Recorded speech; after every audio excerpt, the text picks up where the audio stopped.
Buenos días, compañeros, profesor. Les vamos a hablar acerca de hemorragia de vías digestivas. Los integrantes del grupo son Erika Costa y María Fernanda Ibarra. Hablando un poco de generalidades, la hemorragia de vías digestivas se clasifica de acuerdo a la ubicación anatómica del sitio de la lesión.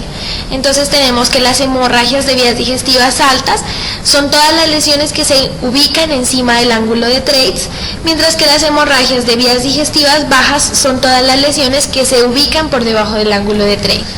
Es importante saber identificar la sintomatología, ya que esta puede guiarnos al diagnóstico y al origen de donde se encuentre la lesión.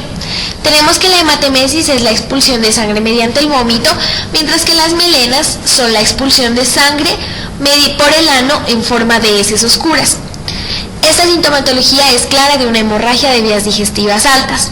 La hematoquexia es la expulsión de sangre roja o rutilante por el recto. Esta sintomatología es clara de una hemorragia de vías digestivas bajas. Dentro de las generalidades tenemos que es importante determinar la magnitud de la pérdida de sangre y los cambios clínicos y hemodinámicos que ésta puede atraer. Entonces tenemos que es importante identificar la tensión arterial, la frecuencia cardíaca, la presencia de hipotensión ortostática, la diuresis y el estado mental, que se van a ver afectados de acuerdo al grado de pérdida sanguínea. Es importante determinar el hematocrito basal a partir de las 8 horas, ya que a partir de esto se han generado ya los mecanismos compensatorios y no nos va a generar falsas alarmas. Hablando un poco de la correlación entre los parámetros vitales y la cantidad de sangre de pérdida en forma aguda, es importante la exploración física, ya que esta nos guiará al porcentaje de volemia que ha perdido el paciente. Cuando el paciente ha perdido un 0 a un 15%, los parámetros vitales van a estar normales. Cuando el paciente ha perdido de un 15 a un 20%, la caída de la tensión arterial con ortostatismo es mayor a 10 milímetros de mercurio.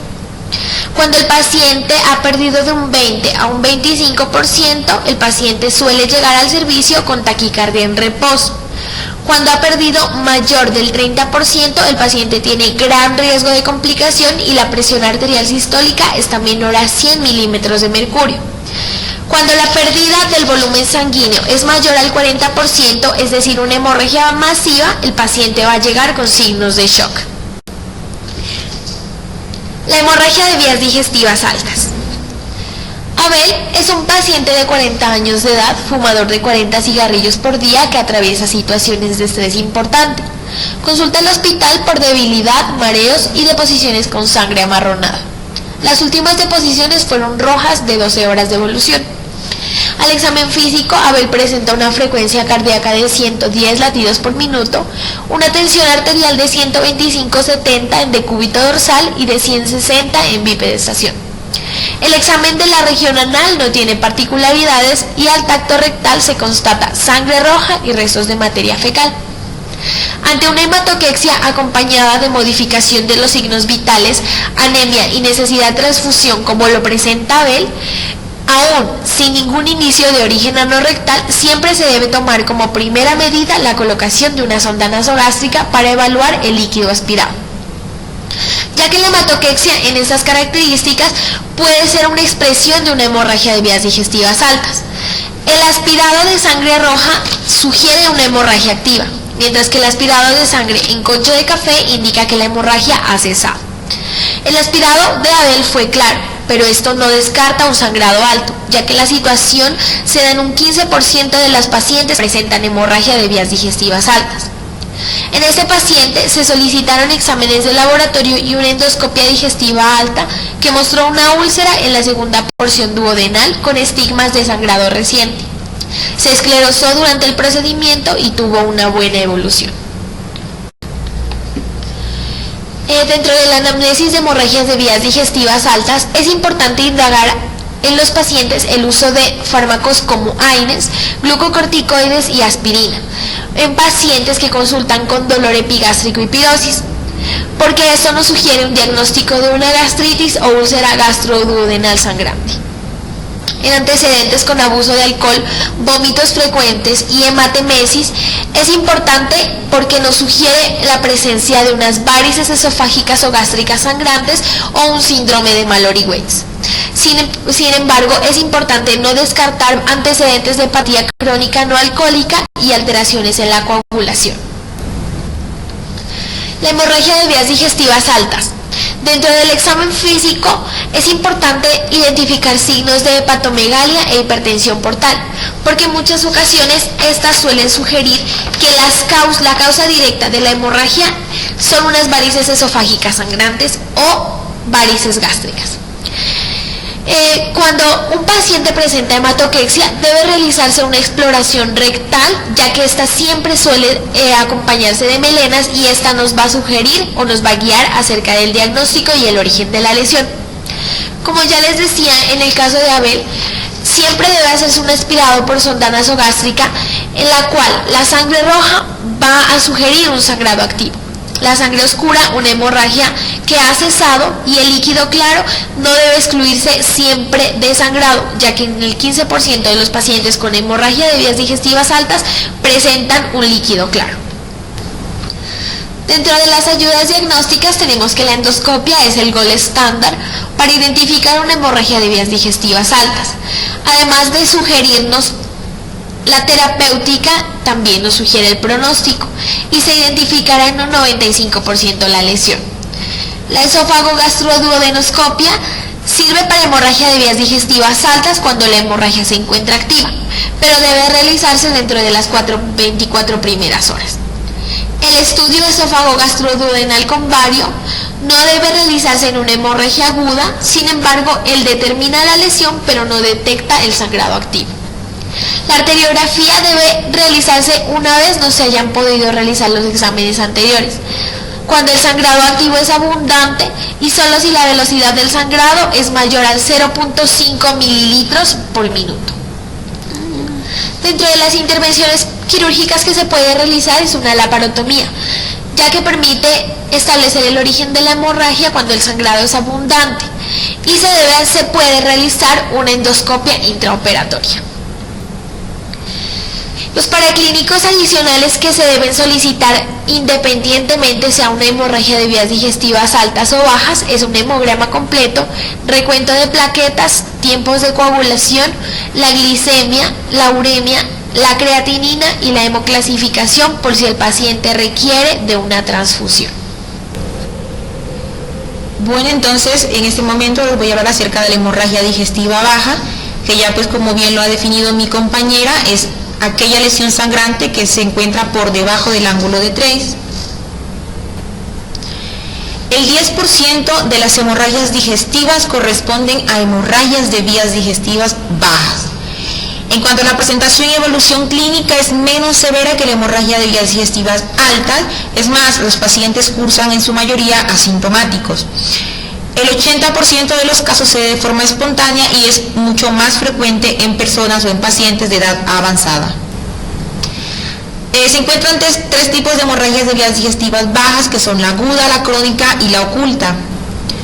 La aguda es aquella que ha durado menos de 3 días y que puede ser moderada o masiva. Moderada es cuando hubo un sangrado que inicialmente se hizo una compensación hemodinámica y no pasó a mayores, pero si este sangrado no se controló, lleva a que esa compensación no sea tan eficaz y por lo tanto vamos a ir hacia una hemorragia de vías digestivas bajas masiva. En esta ya hay presencia de taquipnea, taquicardia, hipotensión ortostática, ya la compensación hemodinámica aquí está totalmente ausente y la pérdida sanguínea va a ser mayor al 40%, de aquí a que el paciente que ya presenta hemorragia masiva esté muy descompensado. En cuanto a la hemorragia de vías digestivas crónica, pues es la que dura más de 3 días. En esta hay pérdida continua de sangre o puede ser intermitente, pero dura varios días o incluso puede llegar a durar semanas. En cuanto a la hemorragia de vías digestivas bajas oculta, es aquella donde hay pérdidas sanguíneas que no modifican las características ni macro ni microscópicas de las heces y solo se puede observar esa sangre oculta en un test específico como es el test de Guayaco o el test de la benzidina. Entonces, ¿qué patologías nos pueden llevar a una hemorragia de vías digestivas bajas? Pues la verdad son muchas, pero las más frecuentes son las que encontramos o las que podemos observar en esta imagen, comenzando por la angiodisplasia. En la angiodisplasia va a haber una alteración a nivel de los vasos sanguíneos colónicos que se van a encontrar inflamados y frágiles, y esto lleva pues a una hemorragia. Además es más frecuente al lado derecho y en pacientes ancianos o mayores de 65 años. También están los pólipos, como miramos en la parte superior, que son masas que se forman en el revestimiento del colon o del recto. Generalmente son benignas y el paciente suele cursar asintomático. Sin embargo, hay síntomas de indicio como son heces con sangre, diarrea, dolor, etcétera, etcétera. En cuanto a los divertículos, pues estas evaginaciones de la pared intestinal generalmente se ubican a nivel del sigmoides, aunque también se pueden pues ubicar en otro segmento del intestino grueso. También generalmente en ancianos presentan dolor intenso, diarrea y la proctorragia, que es un signo patoneumónico de esta enfermedad. También tenemos la colitis isquémica. Sabemos que toda la irrigación dada por las mesentéricas a nivel colónico debe ser siempre adecuada, porque cualquier alteración puede generar pues inicialmente un proceso isquémico, pero si no se corrige a tiempo, una necrosis y un daño de la pared con subsecuente hemorragia, y esto pues lleva a verse evidenciado como una hematoquexia. En cuanto a la presencia de carcinomas, sabemos que estos son una de las causas más importantes de muerte relacionadas con cáncer en el mundo. Inicialmente los pacientes se muestran asintomáticos, pero pueden mostrar algunos síntomas de indicio, o cuando ya la enfermedad está muy avanzada, con dolor abdominal, sangre en heces, diarrea o estreñimiento, dependiendo pues del compromiso, y la pérdida de peso sin razón conocida. Bueno, en cuanto a las enfermedades intestinales inflamatorias, tenemos los dos tipos que son pues la más reconocida, la Crohn y la colitis ulcerosa. De estas solo me voy a enfocar en la parte de la ubicación. Sabemos que el Crohn puede comprometer cualquier segmento de la boca hasta el ano, o sea, cualquier segmento del tubo digestivo. Por lo tanto, un sangrado por Crohn no siempre va a ser de vías digestivas bajas, también puede ser de vías digestivas altas. En cambio, si es un sangrado dado por la colitis ulcerosa, este siempre va a ser de vías digestivas bajas, porque la colitis solo afecta colon y recto. Bueno, en cuanto a las hemorroides, sabemos que las hemorroides pueden ser tanto internas como externas, que normalmente son plexos de tejido submucoso donde vamos a encontrar las vénulas y arteriolas del conducto anal. Por lo tanto, si cualquier alteración en el flujo de estas vénulas o arteriolas nos va a causar un sangrado que es por las hemorroides. Bueno, esta tablita es fundamental para orientar un diagnóstico, ya que dependiendo del grupo etario hay ciertas patologías que son más frecuentes en esos grupos. Por ejemplo, en niños y adolescentes es más frecuente la presencia del divertículo de Meckel, las enfermedades inflamatorias, sobre todo de tipo ulcerosa, los pólipos y las malformaciones vasculares. En cambio, en los adultos y más en los ancianos ya hay otro tipo de patología más predominante en ellos, por ejemplo la isquemia intestinal, el cáncer colorectal, como ya lo mirábamos anteriormente, y la patología orificial. Otra manifestación de gran utilidad para poder orientar un diagnóstico es la presencia del dolor junto con el sangrado. Generalmente un paciente que tiene la hemorragia de vías digestivas bajas más dolor se asocia con enfermedad inflamatoria intestinal o isquemia mesentérica. En caso contrario, un paciente que tiene la hemorragia pero no presenta dolor, más vamos hacia el lado de la angiodisplasia y los divertículos.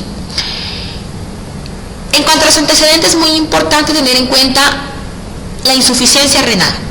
Si es un paciente anciano con insuficiencia renal crónica, ya con alteración vasculorenal y vascular general, tiene mayor riesgo de tener o padecer una angiodisplasia.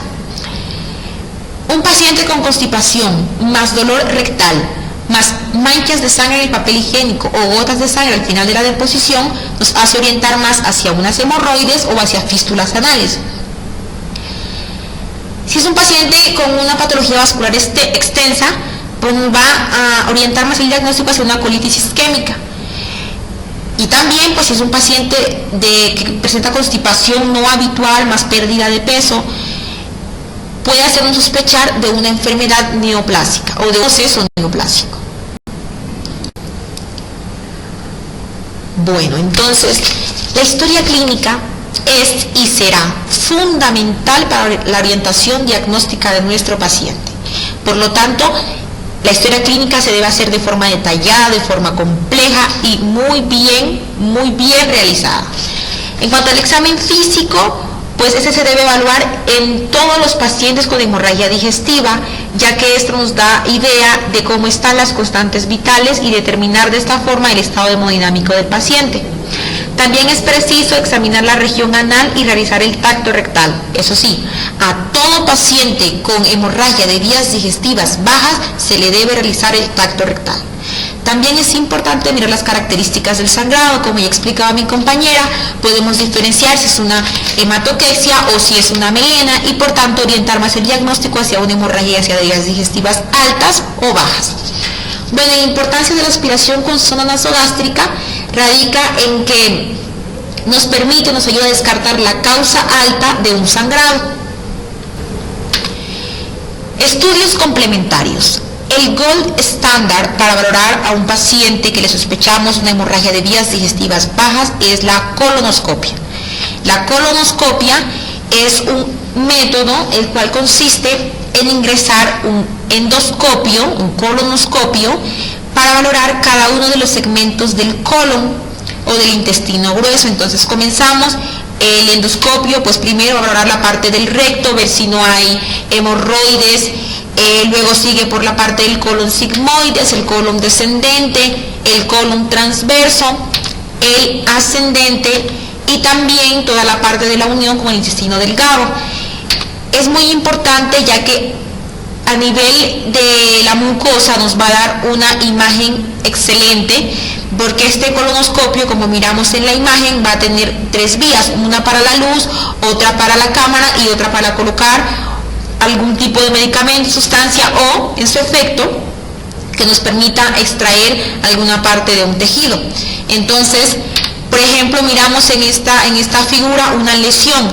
Entonces, como decía, este estudio, como es el gold estándar, no solo nos permite diagnosticar y decir ahí hay una lesión, sino que también nos permite tomar esa lesión, tomar muestras y hacer un enfoque terapéutico.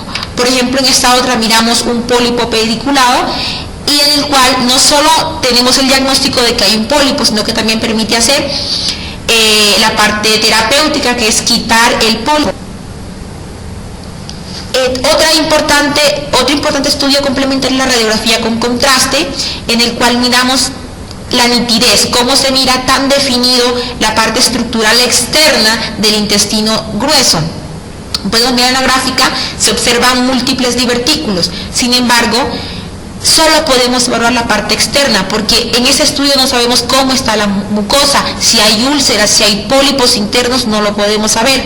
De aquí de conocer las ventajas y desventajas de cada estudio para saber cuál puede hacerse dependiendo de qué se sospeche en un paciente. Otros estudios complementarios, como ya decía mi compañero, el cuadro hemático fundamental, los tiempos de coagulación, la anoscopia y rectoscopia, que casi no se utilizan porque son más, han sido reemplazadas con la colonoscopia.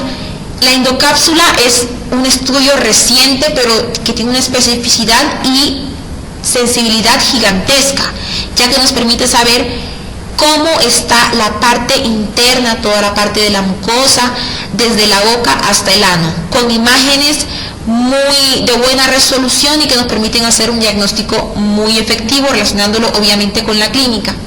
También está el colon por enema, muy utilizado, la angiografía mesentérica para ver cómo está la irrigación en caso que sospechemos de una isquemia intestinal, la centellografía y por último pues la evaluación quirúrgica para ver, también nos permite no solo hacer el diagnóstico sino también la parte terapéutica. Bueno, finalmente pues entramos a un caso clínico en el cual tenemos a Raúl, un paciente de 62 años, obeso, hipertenso, irregularmente controlado y tratado, y consulta para presentar en los últimos 3 meses episodios de hematoquexia con una frecuencia de 1 a 2 por semana, sin otro síntoma concomitante y con buen estado general. En los antecedentes familiares refiere que su madre falleció por un CA de mama y su padre tiene antecedentes de un CA de colon operado, y además su hermana mayor, a ella también se le extrajo un pólipo colónico. Al examen físico presenta un peso de 98, una tensión arterial de 150/95, irregularmente tratada esa hipertensión arterial. A la inspección anal encontramos hemorroides externas, al tacto rectal no revela ninguna lesión y el dedo sale sin sangre con materia fecal normal. Como comentario de este caso, pues por ser un paciente mayor de 45 años, más los antecedentes familiares que presenta, más su sintomatología, pues la prueba de oro, el gol estándar que se le pidió a este paciente fue una colonoscopia definitivamente. Especialmente pues para descartar una patología neoplásica, ¿no? Por los antecedentes familiares. Esta colonoscopia nos mostró una lesión mamelonada con la superficie ulcerada y friable de aproximadamente 45 centímetros. Además, el estudio anatomopatológico de la biopsia obtenida durante el procedimiento informó un adenocarcinoma semidiferenciado de colon. Posteriormente, para su terapéutica, se le practicó una hemicolectomía izquierda y pues con una muy buena evolución. Esta es nuestra bibliografía y muchas gracias.